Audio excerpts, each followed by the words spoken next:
In the heart of Columbus, Ohio, a normal night turned into one of the most haunting disappearances in modern true crime, when 27-year-old medical student Brian Shaffer stepped into a parking garage, laughing with friends, unaware that it would be the last time anyone could explain his movements, because within hours he would enter a crowded bar and then vanish without a trace. Not metaphorically, not symbolically, but physically. Disappear in a way that defied logic and shattered every assumption about safety in public spaces.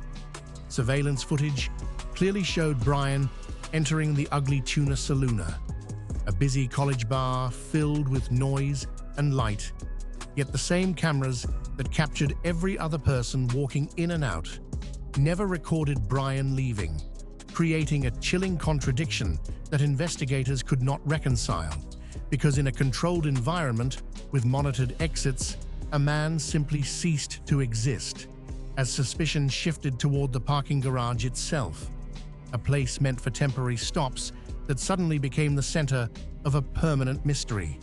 Every level searched, every corner examined, yet yielding nothing, no signs of struggle, no hidden evidence, no indication that anything violent had occurred, which only deepened the unease. Because Brian's life was not one that pointed toward disappearance. He was intelligent, ambitious, and on the verge of becoming a doctor, yet quietly burdened by the recent loss of his mother, a grief that may have altered his emotional state in ways no one fully understood, leaving investigators to question whether he was escaping something internal or encountered something external far more dangerous. And then came the shift that changed everything. Attention turned to a restricted construction area inside the building, a dark, unfinished section not fully covered by cameras, a blind spot in an otherwise controlled environment. Suddenly, the impossible began to feel disturbingly plausible. What if Brian never walked out because he never made it back? What if the building itself concealed what happened, turning the garage from a passive location into an active participant in the mystery, a silent structure holding answers it would never reveal? Theories emerged that he may have fallen or become trapped in a hidden space, possibly sealed or inaccessible after construction, explaining why no evidence surfaced and why years of searching produced nothing. A scenario where the truth was not removed but buried in place, leaving behind a case with no suspect, no weapon, and no closure. Yet over time, a different kind of justice began to form, not in courtrooms or arrests, but in understanding, the acceptance that sometimes the truth exists without resolution, that sometimes the environment itself becomes the final witness, and in a place designed for constant movement, where people come and go without thought, Brian Shaffer became the one who never left, a man surrounded by exits who found none. And the most haunting realization of all is that danger does not always announce itself. It does not always come with warning or intent. Sometimes it is a single moment, a single step in a place you trust.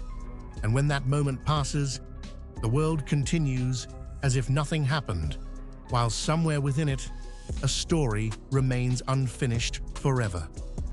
In Columbus, Ohio, the disappearance of Brian Shaffer refused to fade, and as investigators pushed deeper into the case, what once seemed like an impossible mystery began to reveal unsettling cracks, because the more they studied the footage, the more they realized something wasn't just missing. Something might have been overlooked. Frame by frame, analysts revisited every second of surveillance, slowing it down, isolating movements, tracking shadows, and questioning whether Brian truly never left or whether he left in a way no one expected. And then came a chilling possibility. What if Brian did walk out, but not alone? Witnesses began to resurface, some hesitant, some uncertain, describing moments from that night that didn't feel important at the time. A brief interaction, a shift in tone, a presence that now felt out of place. Investigators started to explore the theory that Brian may have encountered someone inside the bar or near the construction area, someone who knew the layout, someone who understood where cameras couldn't see. And suddenly, the case transformed from a disappearance into something far more deliberate. Because if another person was involved, then this wasn't an accident. It was an opportunity taken in a moment no one else noticed. Attention turned to the blind spots again, not as flaws, but as tools. Areas where someone could move unseen, where control could be established without chaos, and where a single decision could erase a person from reality. But just as this theory gained momentum, something else happened that shifted the entire investigation. Brian's phone, which had gone silent the night he disappeared, suddenly emitted a signal weeks later. Not a call, not a message, but a brief, unexplained ping. A ghost of activity that suggested the story wasn't over. That somewhere, somehow, there was movement after the moment he vanished. Investigators traced it, but the signal disappeared as quickly as it appeared, leaving behind more questions than answers. Was it a technical glitch, a delayed network response, or something far more disturbing? The possibility that someone else had possession of it, someone who knew exactly when and how to avoid being tracked. And as detectives dug into Brian's personal life, they uncovered layers they hadn't fully considered. Relationships, tensions, and moments of quiet conflict that painted a more complicated picture of who Brian was in the weeks leading up to that night. Nothing definitive, nothing that screamed motive, but enough to suggest that his life wasn't as simple as it seemed. And then came the most unsettling development of all. An internal review revealed that not all security cameras in the building were functioning that night. One in particular, positioned near a secondary exit connected to the construction zone, had a brief outage during the exact window when Brian would have needed to leave, a gap measured in minutes, but powerful enough to change everything. Because for the first time, there was a plausible path out, a way he could have left without being seen. But that possibility opened an even darker question. If Brian walked out through that unseen exit, who was waiting on the other side, and why has no one ever come forward? The investigation stood at a crossroads between accident and intention, between disappearance and abduction, between a building that concealed a tragedy and a person who orchestrated one.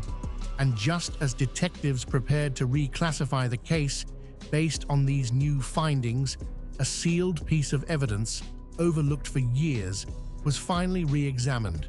What they found inside didn't just challenge everything they believed about that night. It threatened to expose a truth far more dangerous than anyone was prepared for. And just as the answers seemed within reach, the case took a turn that would leave investigators questioning whether they had been chasing the wrong story all along. And what they uncovered next would make one thing terrifyingly clear. Brian Shaffer's disappearance was not the beginning. It was the cover for something much bigger.